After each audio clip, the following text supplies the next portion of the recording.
So, today is a very special day of mine that has been bound to come if I kept my word from basically exactly a year ago.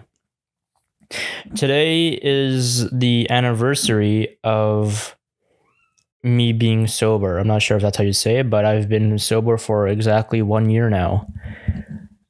And honestly, I don't look too happy because I'm very, very tired. There was a lot of hardship this past year and a lot of changes that I made. Some of the changes I made weren't good, so I had to rebound and fix that. And I just had to, I had to completely erase all of the thoughts that I had from my so-called past life and kind of just refresh my brain in a way.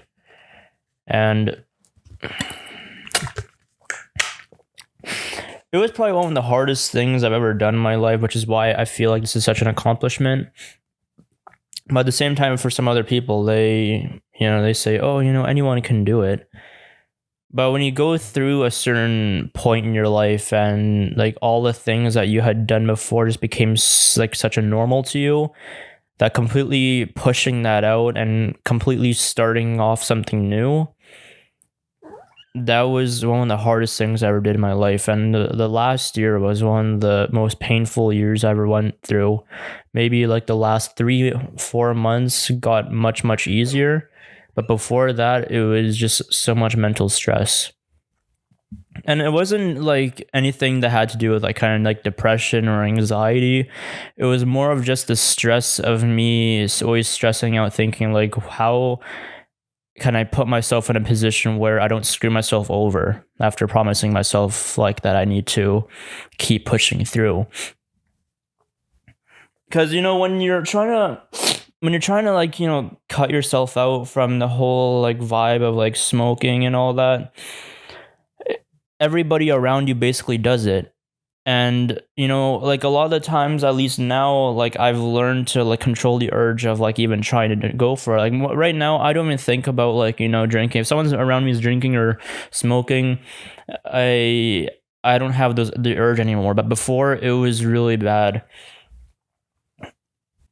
Because when I came to Toronto, I literally had nobody around me. The only person I had was my mom, and I was already like tired of having to deal with whatever we had to go through together.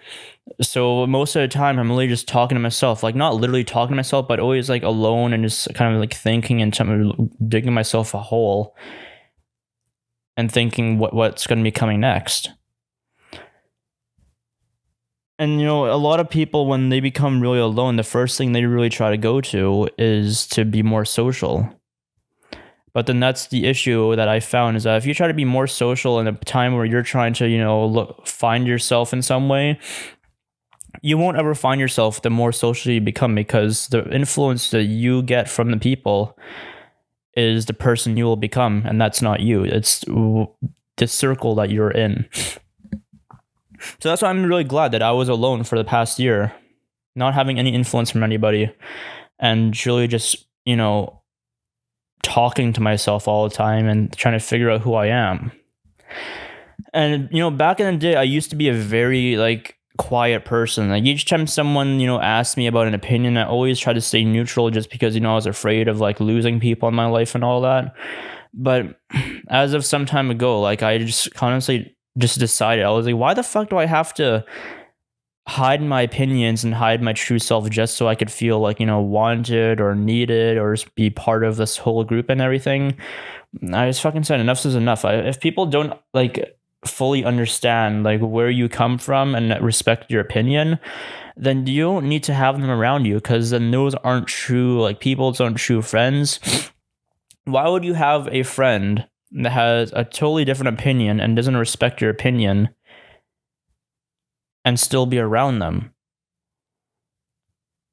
So at some point in your friendship, if something else does come up, like some kind of argument, it just comes back to a point of where you guys don't agree to something.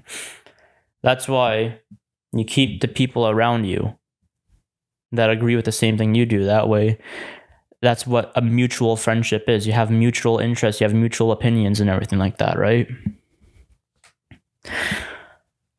But I haven't really talked to this one person in like probably, I don't know, 6 to 8 months or so. And this specific person is the person who initiated this whole entire thing for me. I'm not sure if she wants her name to be in this video, but we'll call her F. F is a friend of my mom's I had met, and she is the one who owns the cottage up north in Ontario, which is where I went to have my little retreat to detox for about a week, which is basically the video that I had made when I was going through my withdrawals. And it was all her idea to tell me is that, if you really want to try to quit and everything, come up to my cottage and spend a week there. You can do your own thing. You can walk around, do whatever you want, and, spend the time you need. Just buy your own groceries, and that's basically it. So that's what I did, she was in the city, so she drove me up there, and I spent a week up there. Some of the conversations that we had, even though it was like the most simplest conversations, she has a lot of life experience. So even when she gave me like the response to some things I didn't even understand at the time, a lot of her words helped me to this day on how things were. So if you're watching this, I probably will call you at some point, but I thank you for all the help that you've offered me, and I couldn't have done this shit without you.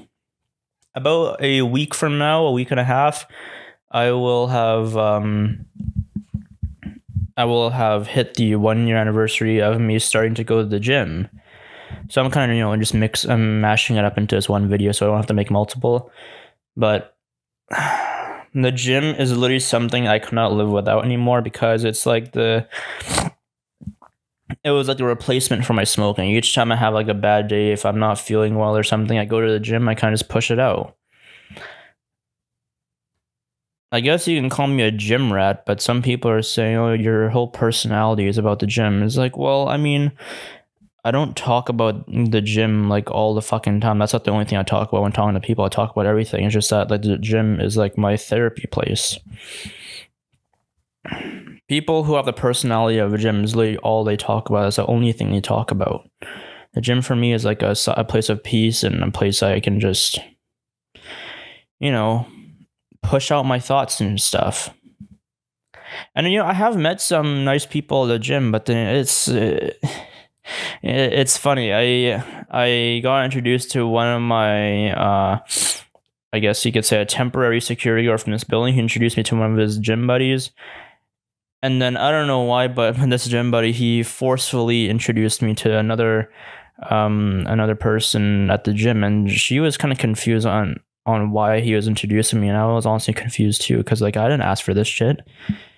I go to the gym to work out, but if I'm making some more friends at the gym, why not? But at the same time, I didn't fucking ask for it. He was just like, hey, let me introduce you, blah blah. It's a fucking weird situation. The person that he introduced me to, she's pretty nice. I've only talked to 1-2 times or something. I don't know. I love the gym. The gym is my therapy place, and I couldn't live without it at the moment. And I think within the past year, since I quit and going to the gym, I've gained 15 pounds approximately in muscle. 10 to 15 pounds in muscle. You will never truly understand yourself until you're locked up into a room for a whole year by yourself with no friends around, nobody to hang out with, and you're only talking to yourself and thinking about yourself and nothing else when you have no problems around you. That's how it is. That's exactly how people get their personalities, is this environment that they're surrounded with. If you have a huge circle, well, guess what? Your personality is going to be a mix of every person in that circle, so you could fit into that circle. But if you this is from a personal opinion, of how my stuff has gone. Because if you trap yourself by yourself for so long, you start to just understand yourself. You start to think the way that you're doing. You become more self-observant. And when you observe yourself way more, especially with the interactions you have with people and all that, then you can truly like understand the things you need to fix, the things that you are good at, and the way their mind works. And people these days are afraid to be themselves. They like to fit in, and they change their mindset to fit into a group in order to be wanted in some ways, from what I see. And that's complete bullshit, because this day in this whole modern world is that's how you need to fit in, is that you got to agree with other people. You got to agree with this, you got to agree with that in order to fit in. Otherwise you're going to get canceled, or you're going to be the left side. And another thing I noticed as well, like since I've quit, is that when you look, like now that I'm basically like pure sober and everything, when you look at other people who drink and smoke, and you look at their lifestyle, and you see that is like drinking is something that they do every day, as like, oh, when I go home, I'm gonna have like a beer, I'm gonna have a glass of wine, I'm gonna relax. I'm like, why? In my head, I'm like, I never understood why you need to be able to relax with wine and beer. It's basically the addiction, right? It's like, oh, when I finish work, I need to have a smoke, I need a vape or something. That's how the addiction works and everything. So when I look at it, I'm like, this is fucking crazy. Like, how was I in this situation where I needed to come home? Because honestly, it disgusts me at this point. Like, I can't even fucking smell cigarettes anymore, because like, I don't know, it kind of makes me want to gag in some way. I don't know. And no one will ever have the same experience, because like until you quit and until you completely cleanse yourself out of these things, you won't see it until you're through the whole phase. Because some people, they will quit for 1, 2, 3 months. Maybe they'll go through like a little a little 1 month cleanse or something, and they won't see it because it hasn't been long enough. You have to completely pull yourself away from the whole environment in order to see these things. And that's what people don't understand. And they'll say that you can give yourself like a little regularity or something like that. It doesn't work. I've basically kind of secluded myself again in some way, because I feel like there's still some more things to improve with myself, and also not to influence myself into the wrong group. Yeah, that's one thing I noticed about Toronto, is that people are very superficial.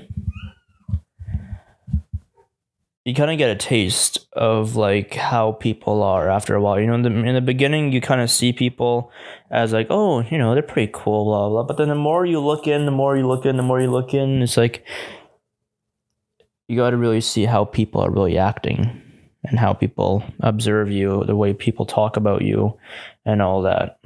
Another thing that I'm really glad is Dumpling here. I'm not sure how I would have gone past the past 6 months without him.